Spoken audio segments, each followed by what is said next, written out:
हर दिन नया जख्म ममता बनर्जी के लिए।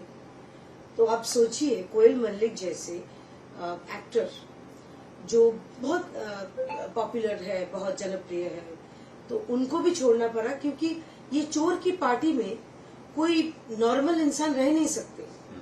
ये चोर की पार्टी में जो चोर उचक्के हैं वो ही रह सकते हैं। तो कोई भी भद्र लोग, जिसको कहते हैं भद्र लोग, भद्र महिला, ममता बनर्जी की पार्टी में टिक नहीं पाएंगे, इसीलिए उन्होंने छोड़ दिया है।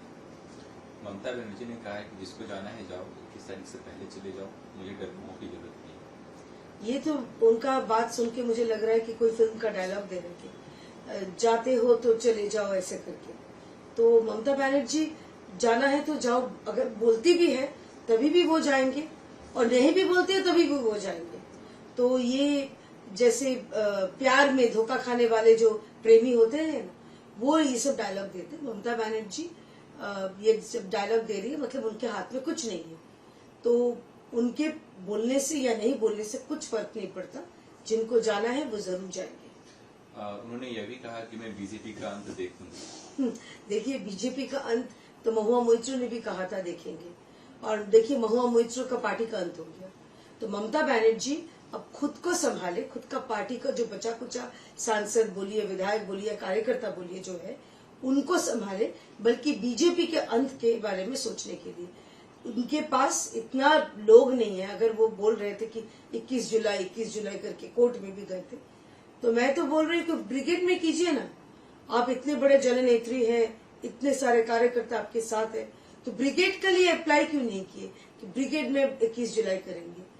आज तक उन्होंने कभी ब्रिगेड में ना किया, न कर पाए, क्योंकि उनको बात पता है कि लोगों को पैसा दे के, डरा के, धमका के जो इतने दिन से लाए जा रहे थे, तो अब दूध का दूध, दूध पानी का पानी हो गया है। कल्याण बनर्जी ने कहा है कि बीजेपी बहुत ही ज्यादा डेस्परेट है, अपने नंबर्स को बढ़ाना चाहते हैं लोकसभा राज्यसभा में। ये बंगाल की परंपरा नहीं रही है, बंगाल शिक्षा के लिए जाना जाता है, जो यहाँ का पॉलिटिकल कल्चर था उसके लिए जाना जाता है। यहाँ से अच्छे लोग एमपीज एमएलए बने हैं। यहाँ का जो कहीं न कहीं राजनीतिक कल्चर है बहुत ही अच्छा है, लेकिन बीजेपी के आने से सब खराब हो रहा है। हाँ, राजनीतिक कल्चर अच्छा होने का मैं आपको थोड़ा सा एग्जाम्पल दे दूं। उदाहरण के तौर से 310 लोगों को, भारतीय जनता पार्टी के लोगों को ये तृणमूल ने मारा था, हत्या किया था। ये पश्चिम बंगाल और तृणमूल का राजनीतिक कल्चर था। यहाँ पर राजनीतिक कल्चर जो शिक्षा की बात कर रहे हैं, 26,000 शिक्षक रास्ते पे आ गए, उनका नौकरी खा लिया ममता बनर्जी की घोटाले ने और उनके सरकार की घोटाले ने। ये शिक्षा का हाल है। और शिक्षक जो है 26,000 शिक्षक रास्ते में, शिक्षा में बोलिए तो 8,000 से ज्यादा स्कूल ममता बनर्जी के टाइम में बंद हो चुका है, क्योंकि स्कूल में इनका वो पढ़ाना ही नहीं चाहते थे, कोई इंफ्रास्ट्रक्चर नहीं था। 4,000 से अधिक स्कूल में स्टूडेंट्स थे, शिक्षक नहीं थे। 3,000 से अधिक स्कूल ऐसे थे जहां पर टीचर एक थे, पूरा स्कूल में सोचिए एक टीचर। तो ये पश्चिम बंगाल में टीचर और शिक्षा और शिक्षकों का हाल था। तो ये इसका बात करें कल्याण जी, पश्चिम बंगाल में जो विपक्ष थे, भारतीय जनता पार्टी, हमें कोई बोलने का हमें ये नहीं था, इंडिपेंडेंस नहीं था, हमारे गला घोट दिया गया था। हर बार हर चीज के लिए कोर्ट जाना पड़ता था। ये इसका बात कर रहे हैं कल्याण बनर्जी। 2 महीना हो गया, शायद उनको अभी याद नहीं है, थोड़ा सा याद दिलाना चाहते हैं कि पश्चिम बंगाल में पिछले 15 साल में एक तो विपक्ष को गला घोटना, दूसरी बात है शिक्षा, शिक्षक, ये, और कैसे रातों रात जो विपक्ष की पार्टियों का बनाया हुआ जिला परिषद हुआ करता था, कैसे रातों रात तृणमूल ने कब्जा कर लिया, वो भी जो पश्चिम बंगाल की जनता है उनको याद है। तो जनता सब जानती है, ये सब नाटक ना करे। कोलकाता एयरपोर्ट के प्रेमिसेस में एक मस्जिद है कांकड़ा, उसको रिलोकेट करने की बात हो रही थी। अब जो मौलवी हैं, तमाम जो वहाँ पे नमाज अदा करते हैं, आज वो प्रोटेस्ट करने जा रहे हैं, क्योंकि उनको नमाज अदा करने नहीं दिया जा रहा है बीते कुछ दिनों से। तो आज वो एयरपोर्ट के बाहर प्रोटेस्ट करेंगे।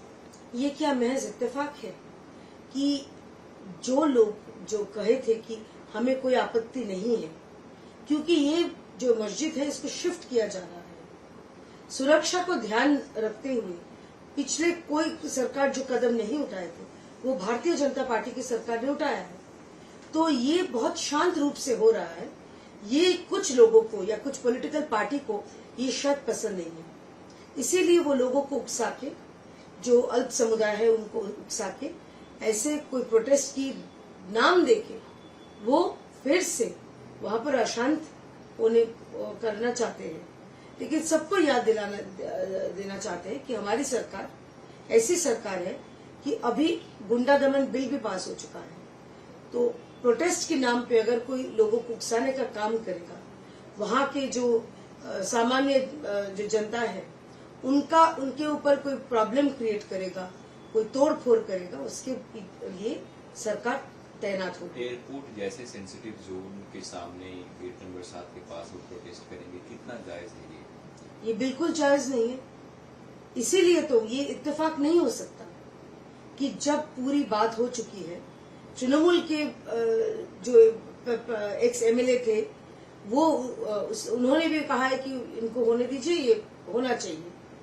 अब जाके इमाम भी कहे थे कि हमें कोई आपत्ति नहीं होना चाहिए, क्योंकि सुरक्षा का बहुत बड़ा मुद्दा था। रनवे के बिल्कुल पास जो मस्जिद और उसमें सामान्य लोग जो मुसलमान संप्रदाय के नमाज अदा करने के जाते थे, तो उसमें वो लोग जाते थे, लेकिन उनके आड़ में अगर कोई आतंकवादी घुस जाए तो क्या कर हो सकता था। अब सोच लीजिए, बहुत बड़ी सुरक्षा की यहाँ पर एक फ्लॉ थी, जो हमारी सरकार 2 महीने के अंदर इसको निपटने की कोशिश उन्होंने किया, हल ढूंढा।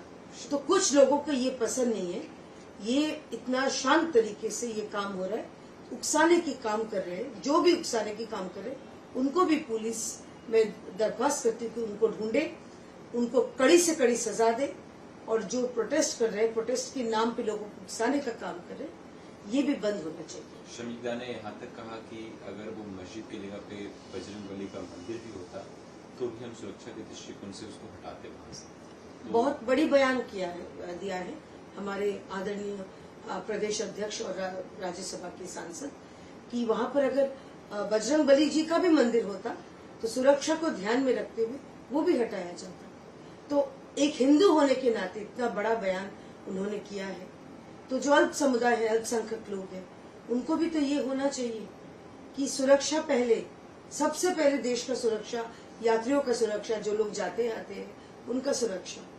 तो मेरे ख्याल से ये तो पहले बहुत शांत तरीके से होने का बात था, लेकिन अब जाके प्रोटेस्ट हो रहा है, यानी दाल में कुछ काला है, पीछे किसी का और या किसी पॉलिटिकल पार्टी का, खास करके जो पिछले 15 साल हिंदू मुसलमान दुधेल गाय करके आए हैं, उनका हाथ हो सकता है।